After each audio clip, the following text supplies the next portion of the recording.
Thank you very much. Good morning, everyone. Nice to see you again. Thank you, Dirk, for a lovely presentation on the importance of measurement and what's happening. What I'd like to do now is tell you about GSTC. What is our role in sustainable tourism? We're not just another acronym. We have a specific mission, and many of you know us very well, but I want to introduce the role of GSTC to everyone and update you who do know us a little bit more on what's happening with GSTC. So we have much to discuss today, so I'm just going to move right. Whoop. Where do I point? Okay. So we are formed by these organizations. We come out of the United Nations system and the conservation community together. UNWTO, UNEP, and the United Nations Foundation, and the Rainforest Alliance from the conservation community. They were the formal founders. I'd like to add the WWF logo because WWF is here. Mr. Jim Sano, I think you're over here, is with us, and WWF China representative as well. These organizations really helped put us together, and the role that they looked for from us was to set baseline standards for sustainability in travel and tourism, and to create an accreditation body, which I'll tell you about. So we're very much alone. We stand alone in the world creating and managing baseline standards for sustainability. There's a huge need for it. We've had some discussion about the growth of tourism. Demand is growing everywhere. The advertisement on this jet aircraft tells the story. Now everyone can fly. Of the 7+ billion people on the planet, more and more of a percentage of humanity can fly because of the growth of middle classes and can travel. So the imperatives are great. So we need to play our role very well. So when GSTC was created, the first thing that happened was to create the GSTC criteria for hotels and tour operators. They were developed in 2008, they were revised in 2012, and then in November 2013 we created destination criteria for the public sector. So we have two sets of criteria, one for the private sector, one for the public sector. And they were created both sets according to these 4 pillars. Environmental, of course, but the GSTC founders said from the start that everything we would do at GSTC would relate not just to environmental protection, but that it must include social responsibility, cultural preservation, and cultural respect. And that if you want to do something in life, to do it correctly, you need to manage for it. So there's a management set of criteria in the baseline standards. So these 4 pillars are core to our existence, core to our identity. We don't work with any sort of activity or organization that speaks only to environmental protection. We insist upon working and pushing along, and I think we've made tremendous impacts in the world of sustainability on that point alone of driving some standards, driving some activities to include social responsibility and cultural issues. So that is the essence of how it's worked. Now, the process of developing them was extremely inclusive. These standards, the GSTC criteria, are not simply something that came out of a committee. They're not the Western world imposing something upon the rest of the world.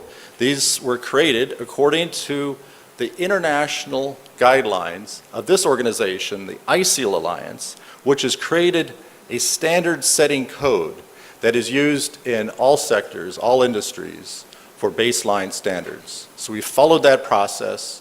The process of developing the criteria, extremely inclusive from all parts of the world geographically. There was involvement from the public sector, from the private sector, academia, NGOs, individual consultants, public consultation, far and wide and very broad. So these are truly global, universal principles. These are not, again, from a small group. Very inclusive process. So it's important to understand that these are Asian universal principles as much as they are Western. For all corners of the world are engaged.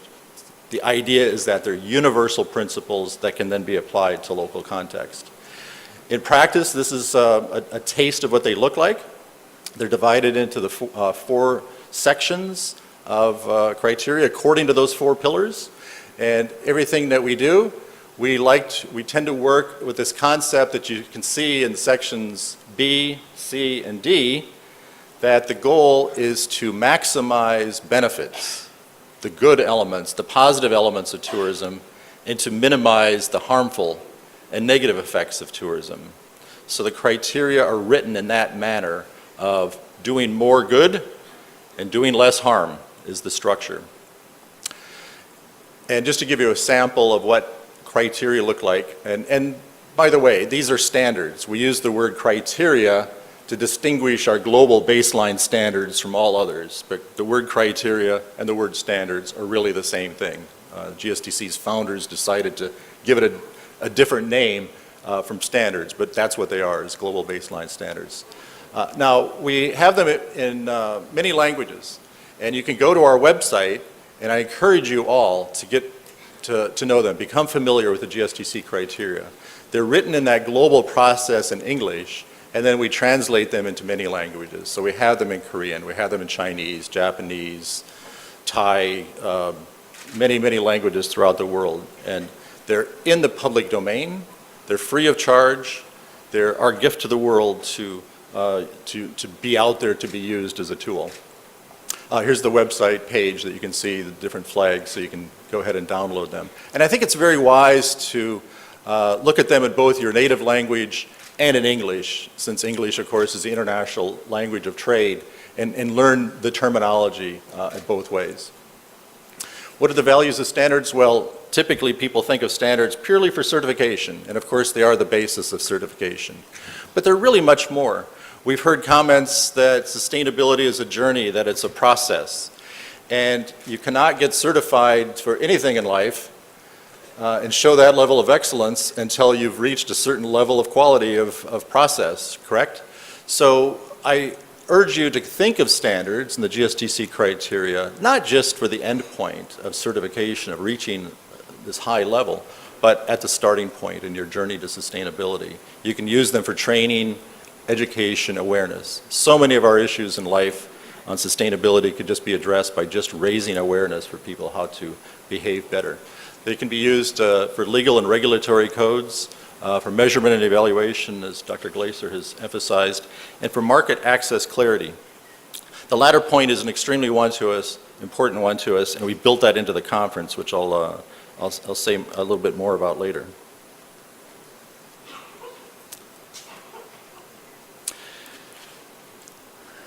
It's a confusing world of certification and standards. This slide has approximately 50 logos on it. And we know of, in our database at GSTC we're tracking, we know of more than 200 organizations in the world that are certifying hotels and other accommodations for sustainability. Is that a good thing or a bad thing? Well, I think it's some of both. More choice gives more access, but choice can also create confusion. And confusion can limit action. If you sometimes are shopping and you have too much choice, you don't know what to do, sometimes you walk out of the store and don't buy anything. And we have to fight false claims. So this is really one of the core reasons GSTC came into existence, is that those certifying bodies, those logos that are working on sustainability throughout the world could decide for themselves, opt in to get our mark, to allow themselves to distinguish themselves from others. Because in the range of 200 plus certifying bodies, certifying accommodations, there are excellent ones and there are not so good ones in every form in between. So the X's on this screen, think of them as 200 plus certifying bodies in the world. This is a much smaller number than 200, but it's a large number. And so there's all those choices that a hotel could use in this case.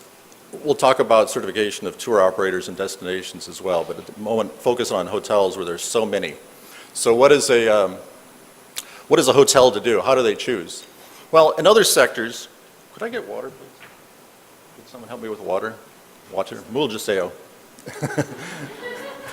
In other sectors, what's been developed, here are two of the leading accreditation bodies in other sectors. In wood products, the Forest Stewardship Council, FSC, and in seafood and fish, the Marine Stewardship Council. And what these accreditation bodies do is they have like us, followed the ISEAL Alliance standard setting code to create a system in those sectors. And what they then do, thank you very much. Very kind, thank you. The accreditation body in each sector helps sort out this confusion of all these labels. So GSTC has not used the logo that I've just put on the screen just yet. We're half the age of FSC and MSC. It takes a long time to build these frameworks. If we had millions and millions of dollars, we would have a branding strategy to create consumer awareness, but we don't have money. So what we've built the framework, and we're moving in the path, and Jim Sano of WWF in his presentation later this morning has some interesting developments that we're going to talk about, the application of it, to put that in the marketplace.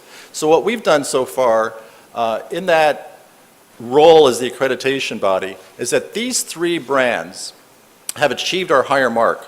We've put a lower mark on some 28 standards in the world that we call GSTC recognition.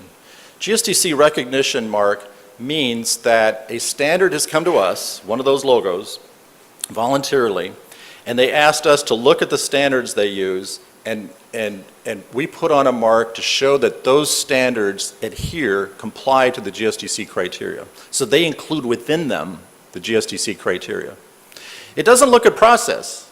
It simply looks, desktop analysis, to look at those standards to make sure that they include all the elements of the GSTC criteria. That's our lower level mark called GSTC recognized. The higher mark achieved by these three organizations, a fairly new situation that's just developed. Again, it takes time to build the framework, so this is relatively new and growing, and there are many certifying bodies looking at this right now to add to this. And so these three labels, we've done a very in-depth analysis to look at their process. How do they use those standards and apply them? Is it neutral? Is it competent? Is it independent? And these three organizations have been the first in the world to pass the mark. Biosphere Responsible Tourism is not with us, but two of the other three are with us. Rod Hillman, could you just stand with Ecotourism Australia here, sort of in the center of the group, CEO of Ecotourism Australia. And thank you. And I want to introduce two people because we have from EarthCheck's main office, Andre Russ, but also they've partnered with a company in China, which is very exciting, CSCA based in Beijing, to be their partner to certify hotels in China under the EarthCheck label, which gives us GSTC certified in China, which is obviously very exciting. So we have Andre Russ and Mr. Tian Li somewhere in the room. There's Mr. Andre. Mr. Li, are you here? Mr. Li over here, thank you very much.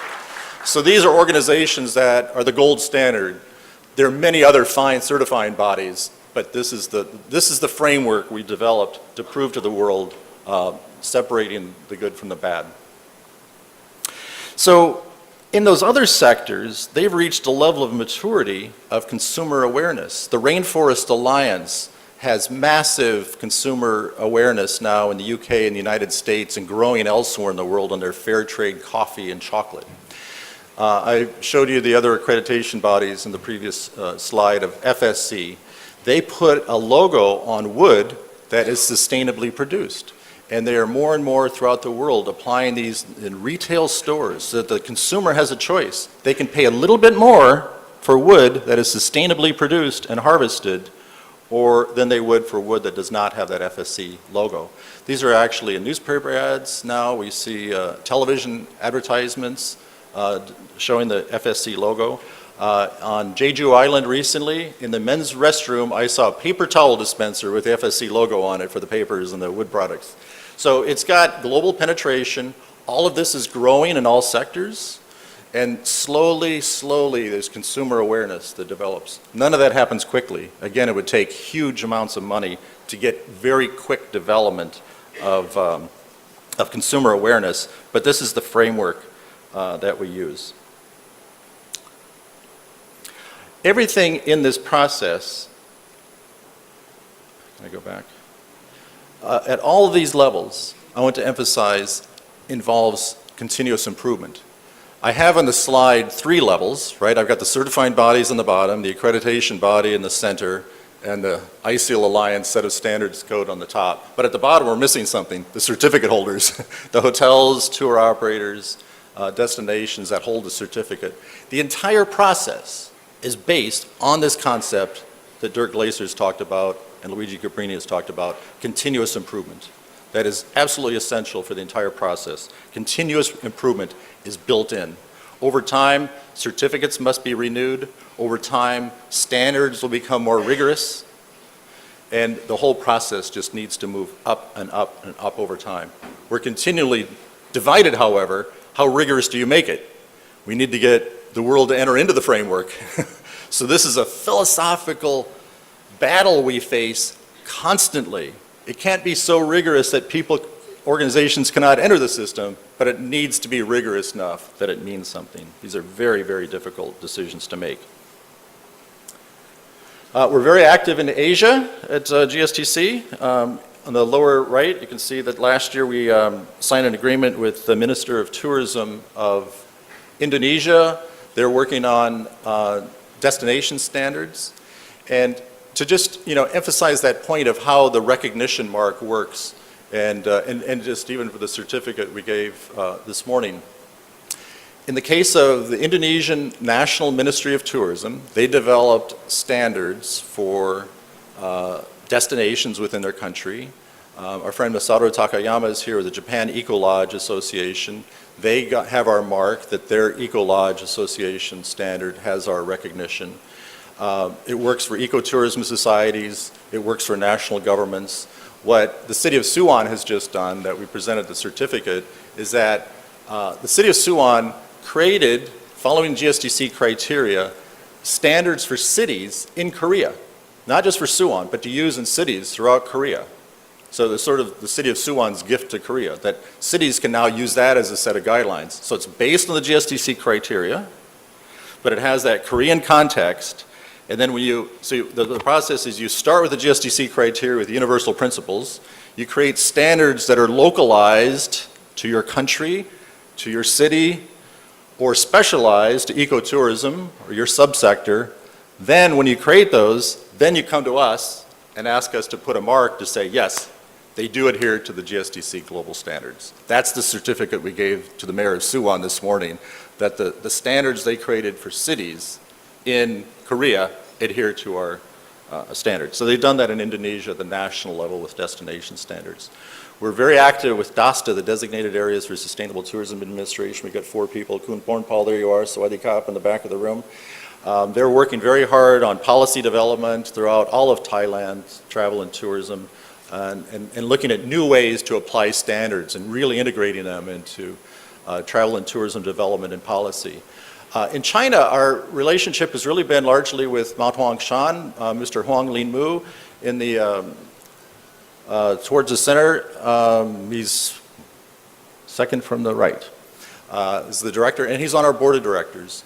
And that's sort of been our entry point in China, but we're ready to, we're very anxious to start talking to the national government on policy frameworks in China. And then, of course, in the upper right, you see people that look very familiar. Because I was here in Suwon last year in September, speaking with these fine gentlemen at the city and the province to arrange for this conference and to develop a framework for long-term cooperation. So, and these are just, some of the countries where we're most active, but we're working with governments throughout the region, anxious to work more with you, Ambassador Gim, in ASEAN countries. We've got things going on in various ASEAN countries. So we're very active in Asia, trying to bring the framework, and again, I can't emphasize enough that the framework is the universal principles that then get applied to local context. Very quickly on our programs of activity. The first 2, integrity program, is what we call the process of placing those marks that I described.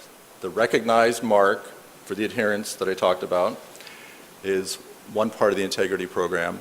And then the higher marks, a process to get GSTC certified. We call that accreditation process internally, the integrity program. Market access is extremely important to us to create a framework that can then be applied. And again, Jim Sano at WWF is going to speak later this morning about what WWF has done working with industry giants in many sectors, and has a very interesting and exciting announcement about Royal Caribbean Cruise Lines utilizing the GSTC framework. So I look forward to hearing from on that. Then we have a destination program where we help provide a framework for destinations to become more sustainable.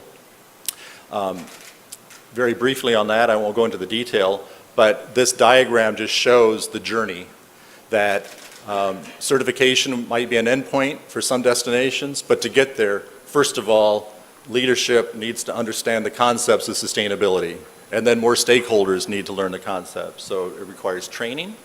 It requires doing assessments of where you are as a destination and how sustainable you are, getting a baseline, so getting some measurements, and then monitoring those measurements and growing them over time. We believe very strongly in creating a cross-functional council, a destination stewardship council it's been called. Everywhere in the world, in all political systems, destinations are managed by the public sector. But the public sector, to manage sustainably, needs to understand that it can't just be the tourism department that manages tourism.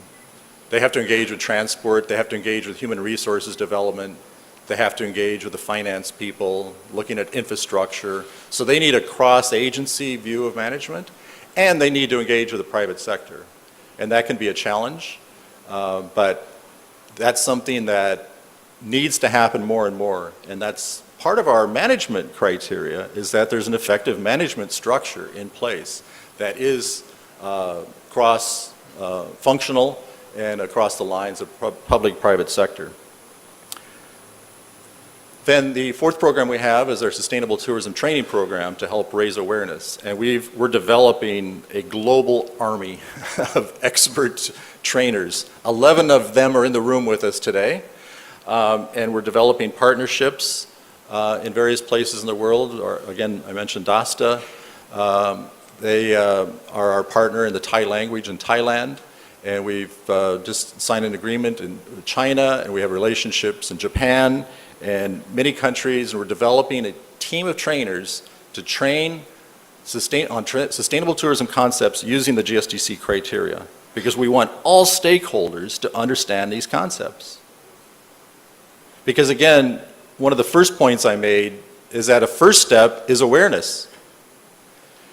To correct behavior, first, people need to know what is correct. So we need to teach the basic concepts. And we think that we're very well positioned as the keepers of the global baseline standards to develop this army of trainers that go out in the world and train. So that's an important part of what we do. So those are the activities of the organization. All are driven by the criteria. Everything we do has to do with the criteria. In terms of this conference, there are so many elements of sustainable tourism that we could talk about. We've chosen these four themes. Marketing sustainable tourism, to me, is just so essential to get right. As we as technicians and experts talk about process and operations and measurement, whatever we do on the operational side doesn't really matter if the consumers aren't buying it. And we've seen tremendous challenges in travel and tourism, but really in all sectors, to sell sustainable and responsible product. So we've brought here today Dr. Xavier Font, who's a leading thought leader on this issue of marketing sustainable tourism. It's a very important topic. We've got excellent experts on that topic. We want to weave that theme into everything we're doing. And we're in the country of Korea, which is a MICE powerhouse. Korea and Australia are always 1 and 2 in terms of the top MICE countries in Asia Pacific. And in GSTC, in our history, we haven't really engaged much with MICE. So we wanted to change that. And so that's part of our theme here, is to get to know each other from the MICE community. And I've had the good pleasure this year to get to know Mr. Roger Simons here, 3 rows back in the center. Roger, wave. And Roger taught me, we were on Jeju Island together in March, and he taught me the importance of looking at MICE in the greater context of city tourism development. And so we're weaving those together. If you look at the breakouts, the city development and MICE, we're sort of weaving together with Roger kind of setting that up this afternoon. And here we are in the cultural heritage city of Suwon with Hwasong Fortress World Heritage. And you heard the mayor and the governor speak about their desire to enhance Suwon and Gyeonggi's cultural heritage. So we've made that a theme. And we timed the conference to go tomorrow to the first day of the cultural festival at Hwasong Fortress. So we have a very full day today of content. About 2/3 of a day tomorrow. We'll leave mid-afternoon to go over to the Hwasong Fortress, and you can see a World Heritage site and come back. So that's the game plan for the conference and why we put it together that way. We have, very quickly, we have some media partners with us, Travindi and Hapaneo and Gaia Discovery. These are leaders in sustainable tourism. We decided to invite as media partners not mainstream travel trade reporters, but we wanted people who really know sustainable tourism to help us get the word to the community as to what we're doing here at this conference. So thank you for joining us. And they're going to be active interviewing you and talking to you, and we hope that you'll open yourselves up to them as much as possible and help us get the word out about the conference and what it is that we do. We want to make the conference very green. You notice we do not have single-use plastic bottles. We have glasses with refillable glasses. Well, I don't have my name tag, but the name tags will be recollected. We've got limited paper in use. The program that we printed is very small. You should have received a link to an e-booklet that's about 70 pages long, a much more detail of the program, so we'd save the printing on that.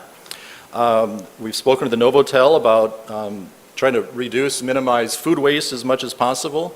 We chose a location that was very easy for public transport. This is a wonderful thing about Suwon, and I'm just so impressed with Korea. Anywhere, the buses and trains in this country are amazing and on a very much a sustainable path. It's fantastic.